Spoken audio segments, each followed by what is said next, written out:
মায়ের অবস্থা অপরিবর্তিত থাকলে শিগগির দেশে ফিরবেন তারেক রহমান। বিস্তারিত সংবাদ। বিএনপির চেয়ারপারসন খালেদা জিয়ার শারীরিক অবস্থা অপরিবর্তিত থাকলে অর্থাৎ তাকে বিদেশে নেওয়ার মতো অবস্থা না থাকলে তারেক রহমান শিগগিরই দেশে ফিরবেন বলে দলীয় সূত্রে জানা গেছে। সংশ্লিষ্ট একটি সূত্র থেকে জানা গেছে, আজ বুধবার চীন ও যুক্তরাজ্য থেকে চিকিৎসকদের আরও দুটি দল ঢাকায় আসছে। খালেদা জিয়াকে উন্নত চিকিৎসার জন্য বিদেশে নেওয়া যাবে কিনা সে বিষয়েও মতামত দেবেন তারা। এই মতামতের উপর অনেকটা নির্ভর করছে বিএনপির ভারপ্রাপ্ত চেয়ারম্যান ও খালেদা জিয়ার জ্যেষ্ঠ সন্তান তারেক রহমান কবে দেশে ফিরবেন।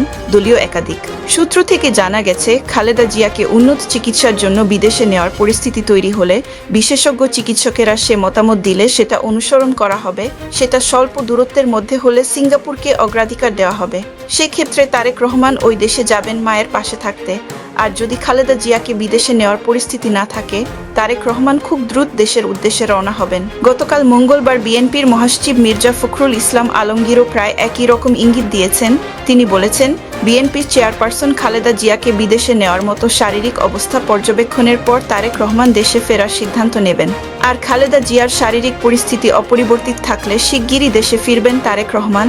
গতকাল সন্ধ্যা 6টার দিকে বিএনপির ভেরিফাইড ফেসবুক পেজে মির্জা ফখরুল ইসলাম আলমগীরকে উদ্ধৃত করে দেওয়া এক পোস্টে এ তথ্য জানানো হয়েছে।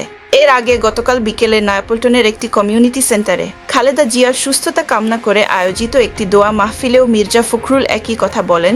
উন্নত চিকিৎসার জন্য এর আগে গত জানুয়ারিতে লন্ডনে গিয়েছিলেন খালেদা জিয়া।